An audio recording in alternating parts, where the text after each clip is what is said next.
Hey everybody, it's Eric McBride here in Muncie, Indiana at MTAC, and I'm coming to you today after a couple weeks of not being on here. We're going to talk about missions. I know we've spoke about them before, briefly mentioning them, talked about them a little bit, but I'm going to go into depth today.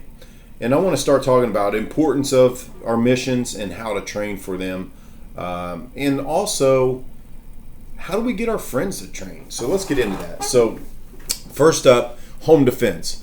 Everybody has somewhere that they consider home, whether it's temporary or permanent. We consider this home, and it is our human right to defend that. Now, I get it. There's some places across this United States that you pretty much have to run out the back door and let them have it, anything in the house, which is ludicrous. But here in the great state of Indiana, we can defend our home, and we have a right to stand our ground in our home. And so when I look at home defense, a lot of people say that it's important to them. It's important to everybody. But very few people take the classes. And I don't get that. Is it because we think we know what we're doing? Probably. Is it, I've got a gun, I'm good. But we don't get to practice our constitutional use of force or our accuracy under blinded,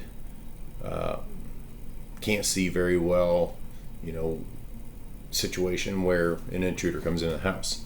And what made me think about this was last weekend Defensive Elements had a course going on, and I don't want to give up their secrets if you guys are planning on taking a course, which you should. But there was one that is a home defense type scenario. And a lot of folks in their class train, and they train a lot. But every one of them needed to come to our home defense class here at MTAC. Every one of them.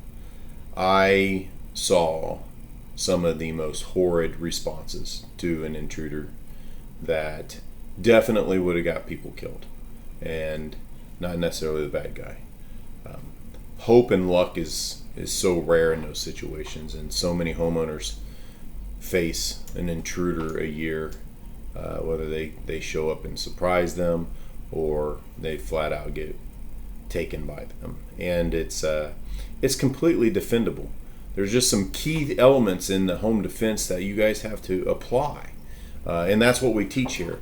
And by getting reps in here in the shoot house, you're also going to understand when you should avoid the situation, when you can escape the situation, and when you need to fight the situation. So definitely want to see more people. We just had Aaron Cowan have to cancel his home defense class, which is mind-blowing to me. Why are people not taking care of that first mission? That's our first mission we need to have ready, is to protect our home, protect our castle, protect our family. And so few people put anything into that. And I'm going to come back to the importance in that, and I'm going to wrap that up in one really good thought. Let's go on to personal protection. Here's where more people, gun owners, arm themselves when they take off out the house, whether it's in a backpack, or in a holster of some sort.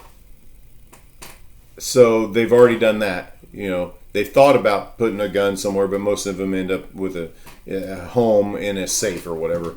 But now you've got these folks who are carrying a gun on them and have not trained whatsoever. For those of you that know that you tend to, have that high adrenaline rush, you've experienced your own adrenaline rush, that maybe you get severely, tunnel visioned and auditory exclusion going on. Think about that. The only way to get rid of that, or not get rid of it, but harness that, I'll say that, is to experience it a lot. I've used the analogy for several times in classes about my drag racing days. And those first few trips down the track, I didn't see anything. It was how did I make it to the end of the track, and who was driving this car kind of thought. And lap after lap after lap I did, everything started slowing down, and I was able to affect change in the car and do my job as a driver. Same thing goes on with owning this gun and getting involved with it. You don't carry that gun in hopes that nothing happens. That's just the wrong mentality. You got to carry that gun on you every day, thinking this is the day. This is the day I'm going to have to use this. And let me know how that changes your perspective. It's like when you're clearing rooms on SWAT. This next room's it. This is the one where this person's going to be, and I'm about to get in this massive gun battle. We're extremely close. And then prepare for it. Don't go outside, walk around with your family with a gun strapped to your waist or wherever it's at, and not be ready. We just watched a video that we put up this week on social media where a mom had enough of the neighbor's dog, decided to shoot it, and shot her own 5-year-old. That's the reality of not training. And that's unfortunate. It really is, because it's completely avoidable. It's keeping your emotions in check and being a high-functioning gun owner. So, and then thirdly, and I've harped about this all year, so I'm going to brush it a little bit, is domestic terrorism. We have these groups of people who are rioting and causing a ton of destruction and shooting at innocent people, and in mass, not onesie twosie stuff. I'm talking about they're in mass. It's still going on. As a matter of fact, it's now not a part of the media, and it's still going on. Atlanta just surpassed Chicago for being the most dangerous. I think they think it's a competition. And it's not just in metro areas. We just hosted a course last week, and I had one of the guys in the class was from small town Illinois and hours away from a metro, and they're feeling the effects out in his community. They're coming out in groups of teenagers and harassing suburbs. They're harassing country towns, carjacking people, stealing stuff. It's coming soon. Domestic terrorism. It's something that you have to be prepared for. So how do I wrap this up? There's a lot of people using a lot of analogies on the importance of training. And I know we posted something earlier about from primary, secondary, and their great analogy that they used about training.